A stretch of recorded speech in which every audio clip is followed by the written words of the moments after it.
बिस्मिल्लाहिर्रहमानिर्रहीम अस्सलाम वालेकुम वरहमतुल्लाहि वबरकातुहू। प्यारे नाज़रीन, कैसे हैं आप सब लोग। उम्मीद करता हूँ कि अल्लाह पाक की रहमतों के ज़ेर साया खैर वाफ़ियत से होंगे।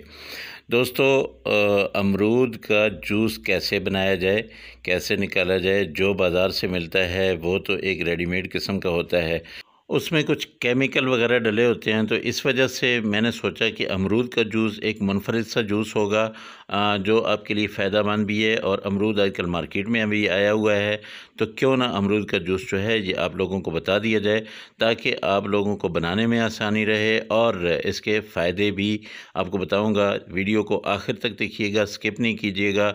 बहुत ही फ़ायदेमंद किस्म की ये वीडियो आपके लिए है। चलते हैं जी, पहले हम ले लेते हैं अमरूद आपने ताज़ा ताज़ा फ्रेश लेने हैं और इनको अच्छी तरह से धो लेना है। ये सारे के सारे जो है इस तरफ से भी काट लेना है, इस तरफ से भी काट लेना है। लेकिन काटना तब है, पहले आपने इन सबको धोना है, उसके बाद आपने इनको दोनों तरफ से काट लेना है।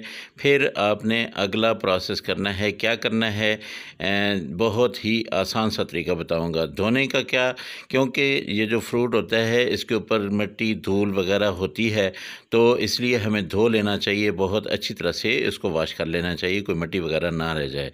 अब क्या करना है कि अब आपने ये एक साइड से ये काटना है। ये देखिए, ये यहाँ से ऐसे बहुत ज़्यादा आपने नहीं काटना है, इसको यूँ करके ये देखिए, ये साफ़ हो गया। अच्छा, अमरूद एक ऐसा फ्रूट है जो मीठा होता है ना, इसमें कीड़ा होने का ख़दशा होता है। तो वो भी मैं आपको बताता हूँ कि आपने कैसे पता करना है कि कीड़ा इसमें है या नहीं है।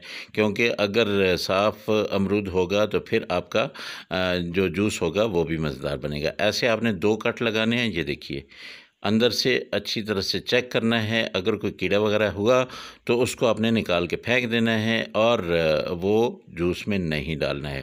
इसी तरह सारे अमरूद जो है आपने इनको काटना है। वैसे तो बहुत आसानी से ये ब्लेंडर में ब्लेंड हो जाते हैं, ग्राइंड हो जाते हैं, लेकिन इनको काटने का मकसद जो है वो ये है कि ताकि हमें पता चल जाए कि इनमें कोई कीड़ा वगैरह है या नहीं है।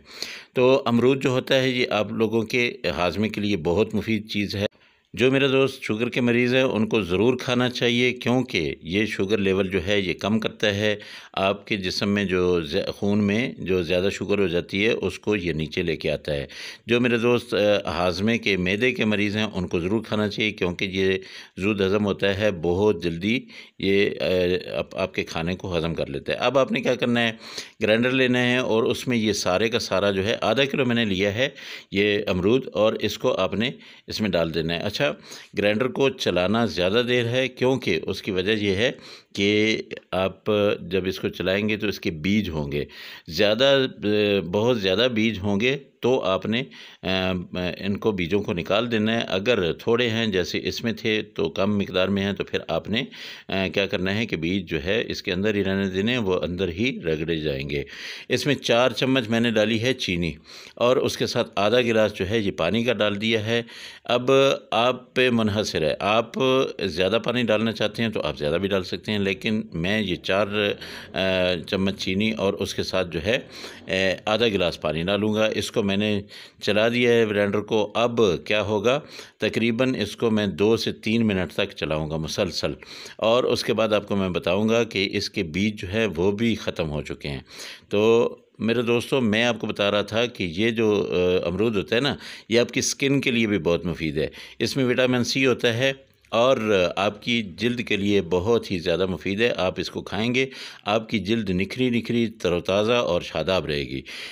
इसको आप जूस बना के पिएँ, आप इसको वैसे ही खाएं। आजकल बहुत ही मज़ेदार किस्म के अमरूद आ चुके हैं। तो चलें जी, ये हमारा ग्राइंड हो चुका है।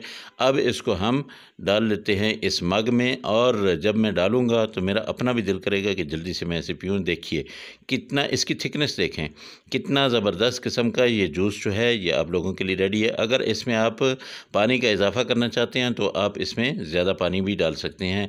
चीनी अगर नहीं डालना चाहते तो आप चीनी मत डालें।